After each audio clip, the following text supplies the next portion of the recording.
Ya ikhwan, antum jangan meratap dengan kesulitan dakwah. Dan jangan ratapi tantangan-tantangan dakwah. Karena itu watak daripada medan dakwah. Dan kita juga tidak pernah dituntut oleh Allah. Orang yang kita dakwai itu harus mendapatkan hidayah. Karena itu bukan ranah kita. Makanya hidayah itu ada dua macam. Hidayatul irsyad wa da'wah. Hidayah yang sifatnya irsyad, menunjukkan. Ya, irsyad, memberikan bimbingan. Wa da'wah, mengajak. Nah yang keduanya adalah hidayatul taufiq. Hidayatul taufiq. Hidayah yang sifatnya kita itu mendapatkan taufik. Artinya gini. Semua orang yang mengikuti kajian saya ini mendengarkan suara saya, dalil yang saya sampaikan. Ilmu yang saya sampaikan, tapi menyerap tidak. Sebagai suatu pemahaman yang utuh kemudian membuahkan pengamalan. Itu kan beda-beda orang, itu namanya taufik. Disitulah namanya taufik, waffaqallahu, Allah kasih kecocokan, Allah kasih kelempengan, Allah kasih kemudahan untuk menyerap, untuk memahami, dan pada akhirnya mengamalkan. Bukan soal dekat jauh, coba bayangkan. Istri Nabi Nuh alaihissalam. Makanya saya ingin tegaskan istri-istri ini ustaz. Ya.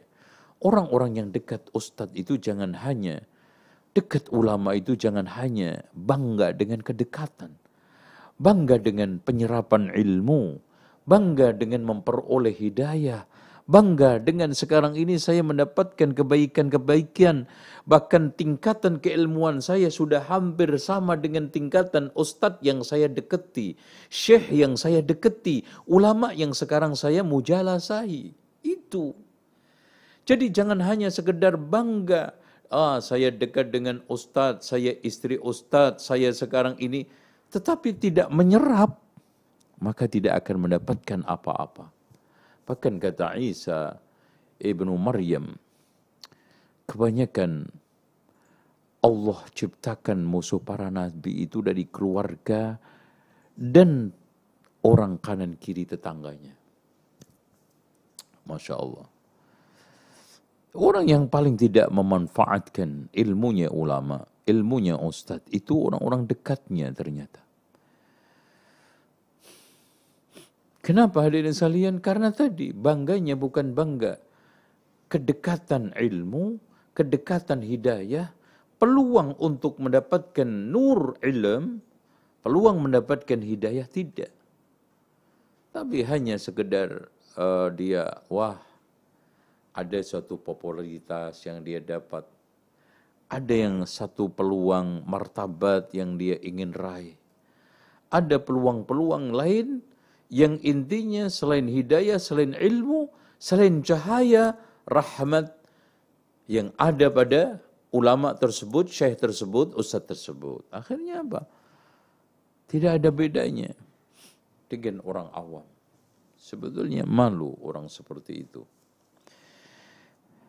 Nah hadirin sekalian, itu yang ingin saya tegaskan, mudah-mudahan kita semuanya sabar.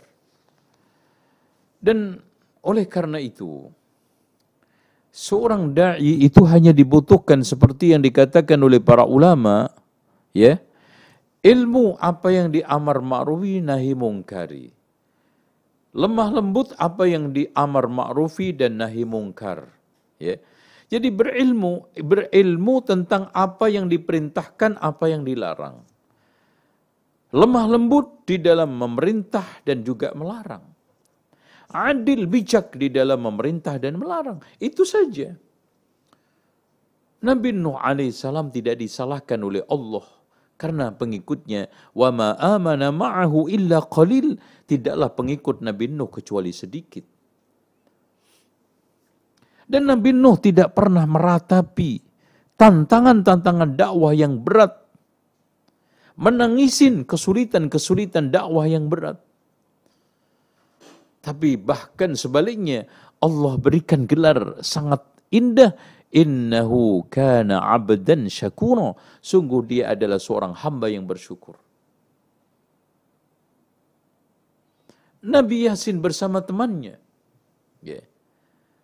yang Allah utus kepada kaum yang dia dustakan, yang bahkan usir dengan kasar, la illam tantahu lanarjumannakum wa la yamassannakum minna adzabun alim.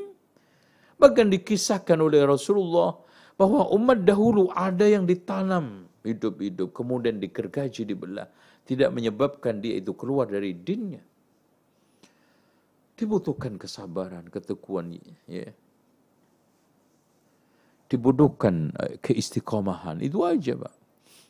Tentang bagaimana kita itu mendapati tantangan, kesulitan, terus bismillah. Jumlahnya berapa? Terus bismillah. Mau ringan, mau sedang, mau berat, terus. Karena ini adalah jalan surga saya. Ini tujuan hidup utama saya. Ini adalah yang menentukan kemajuan umat Islam. Kalau saya mundur dari dakwah, fulan juga mundur dari pengajaran, si anu juga sekarang malas dari dakwah. Kemudian umat Islam ini tidak ada menjaga di front dakwah. Siapa yang memelihara ilmu? Siapa yang memelihara Islam? Siapa yang menyampaikan Islam? Dan tolong dicamkan ya ikhwan, agama diterima di tengah masyarakat seperti yang disebarkan oleh para wali songo itu bukan hanya semata-mata karena benarnya dakwah tersebut, tetapi ada enggak umat yang menyampaikan dakwah ini secara baik, secara adab, secara santun, sehingga nyampe pemahaman-pemahaman ini kepada masyarakat. Ya. Kalau tidak ada yang mendakwahkan, hilang. Makanya betul kata Kiai Haji Ahmad Dahlan, Allah menjamin Islam tidak akan hilang dari bumi ini. Tapi Allah tidak menjamin Islam tidak hilang dari bumi Indonesia ini. Karena ada enggak kemauan kita untuk berdakwah, kesungguhan untuk menyampaikan ilmu, keistiqomahan di dalam menyampaikan kebenaran-kebenaran ke tengah masyarakat. Ya, sabar tahan banting terhadap ujian tantangan dakwah itu di situ. Ya. Wallahu a'lam bishawab.